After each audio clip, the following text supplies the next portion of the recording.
ये संसार और भर डाल इसमें रंग हजार बड़ी निराली है।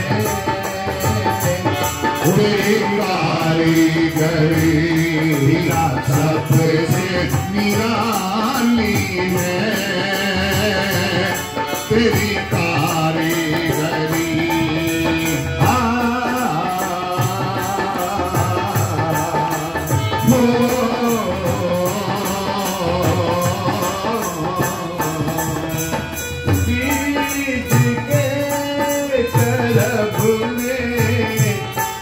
एक नन्हा सा पौधा छिपाया हो, एक नन्हा सा पौधा छिपाया उसकी फूलों से।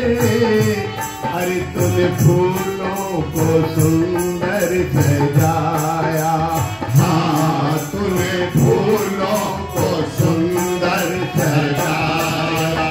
जो भी रचा क्या खूब रचा, जो भी रचा क्या खूब रचा बड़ी मत वाली है तेरी कारीगरी। पिता सबसे निराली है तेरी कारीगरी। हर सुंदर जाकर ये संसार और भर डाल इसमें रंग हजार बड़ी निराली है तेरी कारीगरी। सबसे निराली है तेरी कारीगरी। मोर के पंखों पर हरे क्या गजब की करी चित्रकारी, हाँ क्या गजब की करी चित्रकारी। यूपी का एक श्रावस्ती जिला पड़ता है जो नेपाल बॉर्डर से लगता है। ये सत्य घटना है। मेरा जो तबला वादक था वो पता नहीं कहाँ गया, तो मैंने मंत्री जी से कहा जरा देखना ही कहाँ गया। वो उसे लेकर के आए। मैंने कहा कहाँ गया था, इतनी देर हो गई। बोले गुरुजी क्षमा करना, पीछे एक चेरी का खेत है और मैं वहां चला गया। मैंने देखा मोर घूम रहा है। मैंने चेरी के पत्ते कुछ तोड़े हैं और उसके आगे किए तो वो खाने लग गया। मैंने कहा मोर तो भाग जाता है, क्या खाता है व्यक्ति को देख के। मैंने कहा मुझे भी ले चल। अभी है कि हाँ है, तो मैं भी गया। वास्तव में मोर था अंग्रेज जी, और मैंने भी कुछ पत्ते तोड़े, वो खाने लग गया। तो मेरे मन में एक विचार आया, पंडित उपेंद्र आज एक काम कर ले, इसके रंग गिनने कितने। बहन जी मैंने ऊपर से जहाँ ताज होता है मोर का, वहां से गिनना शुरू किया। गर्दन तक 5 रंग हुए। गिनना कभी पूरे 5 मिलेंगे गर्दन तक। ताज का अलग है, यहाँ का अलग है, यहाँ सफेद सफेद का है, और फिर यहाँ नीला है। यहाँ तक 5 रंग गिने मैंने। फिर मैं नीचे तक माताओं गिनता आया, 18 रंग मैंने मोर के पंखों पर गिने। कितने और भी थे, ये मोटी मोटी दृष्टि थी, जितनी मेरी क्षमता थी। वो घूम रहा था, मैंने 18 रंग। तो मन में विचार आया, अरे रंगरेज तूने कहाँ बैठ करके इस राष्ट्रीय पक्षी को भरा। और ये मेरी माताएं बहनें बैठी है, इनकी चाहे 1 लाख की साड़ी ले आओ, पानी में डुबोगे कुछ दिन में उसका रंग है जी फीका पड़ जाएगा। पर इस मोर को ऐसी साड़ी उस परमात्मा ने दी है, अगर वो पानी में भी भीग जाए तो उसका कलर कभी डाउन कभी फीका। वारे फिर एक विचार भी आया कि जिसकी रचना इतनी सुंदर है, जिसकी रचना इतनी सुंदर है वो कितना बस जिन खोजा 3 पाइयां, वो ऐसे नहीं मिलता, बड़ा तब करना पड़ता। लोग तो ये चाहते हैं कि स्विच दबाओ और बल्ब जल जाए। तो मैं नारायणगढ़ में था कि स्कूल में प्रचार हुआ, तो हमने जो नैतिकता की बात थी तो बताई। वो उसकी जो मैडम थी प्रिंसिपल, बाद में बोली जी, जब वो चाय पीजी पिलाने लगी, बोले आपने नैतिकता की भाषा बता दी पर आपने आत्मा की खुराक तो बताई नहीं। परमात्मा की खुराक को बताई नहीं। मैंने कहा जितनी इनको आवश्यकता थी ना वो हमने इनको दे दी, ठीक है। बोला हमारे गुरुजी तो इतनी देर में दर्शन करा देते हैं परमात्मा। मैंने कहा मैं भी कई साल से भटक रहा हूँ, हैं मुझे लेकर चलो जी। वो गए तो सरदार साहब आए और वो जाकर के जब हमारा परिचय उसने लिया, एक दो विद्वान और थे, जब उन्होंने आर्य समाज का नाम सुना तो उस सरदार ने एक बात कही, बड़े ध्यान से सुना। बोले जी आर्य समाज से बड़ी संस्था कोई इस संसार में नहीं, और मैं आपके प्रश्नों का उत्तर नहीं दे सकता। उसकी तो उतर गई पलकी। बोले ये तो छोटे गुरु थे, बड़ा गुरु है दूसरा, वो बताएगा। मगर उसे भी दिखा, चल। अच्छा वो आया, वो बड़ा दाढ़ी सी वाला था, सफेद थी, वो बैठा, एक पटका सा सफेद सा डाला उसने और कहा ऊपर बिठा जा, कहा तुम नीचे बैठो। मैंने कहा अगर ईश्वर मिलता है तो हम तो लेट जाएंगे, बैठने की बात अलग है। बैठ गए हम नीचे। मैंने कहा एक काम कर, पहले तो ये है कि ये हमारा ड्राइवर है गाड़ी का, इससे मिल, इससे पूछ। तो उसने कहा मेरी आंखों में देखो। मैं देखा ऐसे देखते रहे, दिखाई दिया? बोले जी मुझे तो कुछ दिखाई नहीं दिया, क्योंकि दूसरे लोगों पे उसका प्रभाव डालते हैं भाई ऐसे लोग। जब एक टकी आप किसी की तरफ देखोगे तो कुछ है जी। अब ये तो आ रही रहे, इन पे क्या प्रभाव पड़े। अब बाद में मेरा नंबर आया, मैंने कहा दिखाओ जी आप गुरु जी परमात्मा। उसने ऐसे हाथ किया। बोले ऊपर क्या है? मगा हाथ है। और नीचे क्या है? मगा हाथ है। और बीच में क्या है? मगा आकाश, खाली जगह। बोले यही तो ईश्वर है, यही ईश्वर है। ऐसे कहा यही तो ईश्वर है। मैंने कहा अब मैं उपेंद्र ठहरा, मैं कहाँ छोड़ूंगा। मैंने ये बता आकाश जड़ है कि चेतन है? बोले आकाश तो जड़ है, और मगा परमात्मा तो चेतन है। बोले ऐ जी? मगा हाँ जी। बोले इसका उत्तर हमारे पास नहीं। फिर कह रही दिल्ली में है बड़ा गुरु, मगा रहने दे, हमारा समय बर्बाद ना करे जी। तो मगर ऐसा ही है यहाँ पर। यहाँ तो लोगों को ऐसे बहकाया जा रहा है जिसकी रचना इतनी सुंदर हो, कितना जैसे गूंगा गुड़ के स्वाद का वर्णन नहीं कर सकता, ऐसे ही उसके आनंद का कोई वर्णन कितना। आगे मोर के पंखों पर हरि का गजब की करी चित्रकारी, हाँ का गजब की करी चित्रकारी। बल्ब सा जले मारी जब जब भी जुगनू उडारी, हाँ मारी जब जब भी जुगनू उडारी। जुगनू शहरों में जुगनू कहते हैं, गांव की भाषा में क्या कहते हैं? अगर यूपी की भाषा कोई समझता हो। अरे वो बहन जी क्या कह रही है? पटबीजना।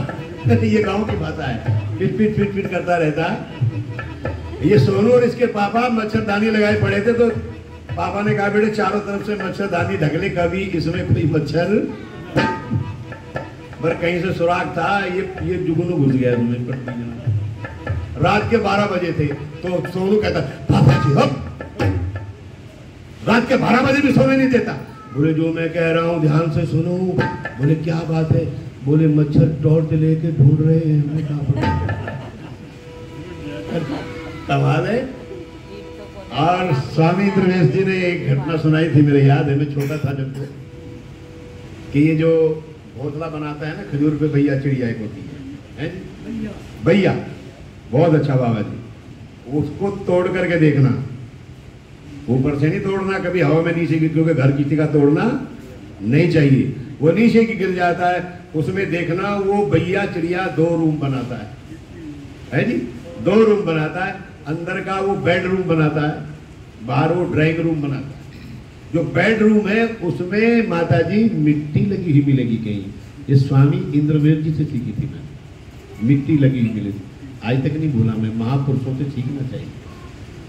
हमने कहा स्वामी जी ये मिट्टी, बोले उपेंद्र ये मिट्टी रोशनी देती है रात को, और ये नहीं कहीं से भी उठा ली। वो मिट्टी कौन सी होती है?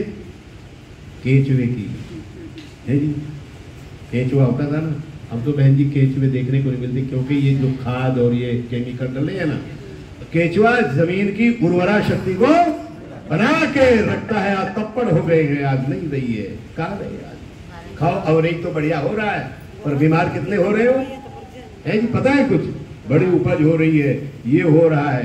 तो इसलिए हमारे सारे के सारे केमिकल डाल डाल करके जमीन को आपने जहरीली बना दिया है सब। बल्ब सा जले है मारे जब जब भी जुगनू उडारी, हाँ मारे जब जब भी जुगनू उडारी। बाहर पिता हर तेरी रचना, बाहर पिता तेरी रचना बरसाने वाली है वो तेरी कारीगरी। पिता सबसे निराली है तेरी कारीगरी।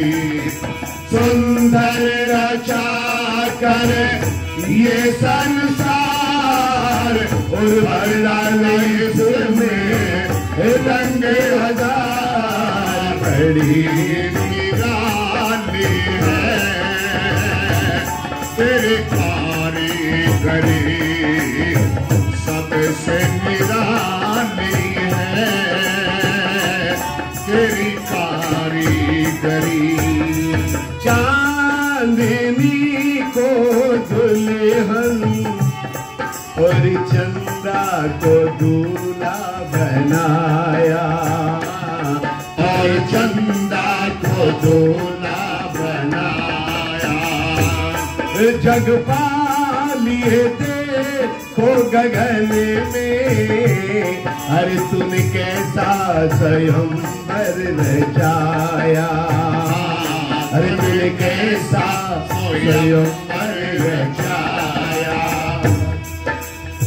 जब चंद्रमा निकलता है तो रात कैसी लगती है माताओं? जैसे कोई सुहागिन होती है, ठीक है। और जब अमावस्या की घोर काली रात्रि होती है तो कैसी लगती है जी? विधवा जैसी लगती है। अब एक बात बताओ, पुराणों में एक कथा आई और मैंने वाल्मीकि रामायण में भी पढ़ा इसको, और आप भी अब कहोगे हाँ जी हमने भी सुनी है या पढ़ी है। एक गौतम ऋषि है, उसकी पत्नी का नाम क्या है? तो बोलो जी, अहिल्या, है ना? ऐसी एक कथा है। और एक पात्र उसमें इंद्र है, ठीक है। तो इंद्र जो है गौतम ऋषि पत्नी अहिल्या से 4 कर्म करता है, ऐसा। और लोगों ने खूब उड़ाई, और जब हम शतपथ ब्राह्मण में घुसे, अलंकारिक भाषा कुछ और ही प्राप्त हुई। क्या मिला? वहां गौतम नाम चंद्रमा का है। चंद्रमा का गौतम नाम क्यों है? क्योंकि वो गति करता है, इसलिए उसका नाम गौतम। अहिल्या नाम वहां रात्रि का है, उसमें रात्रि, अहिल्या नाम रात्रि का है। और इंद्र नाम वहां सूर्य का है। आप ईमानदारी से बताना, जब इंद्र रूपी वो सूर्य निकलता है तो अहिल्या रात्रि कमजोर होती है कि नहीं? है जी? और कमजोरी नहीं होती, वो उसको समाप्त ही, बोलो।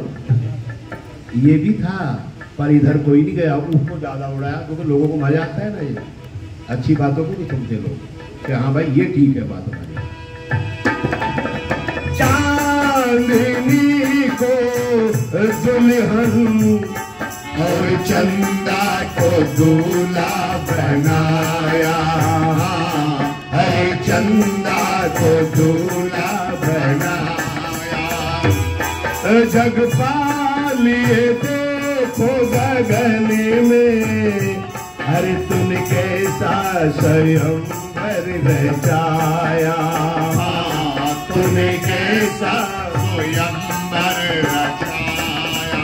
तेरी अदा सबसे जुदा पिता, तेरी अदा सबसे जुदा, दिल को छूने वाली है तेरी कारीगरी।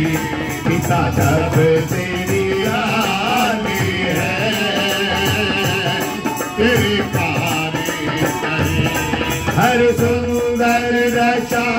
कर ये संसार और भर डाले इसमें रंग हजार सबसे निराली है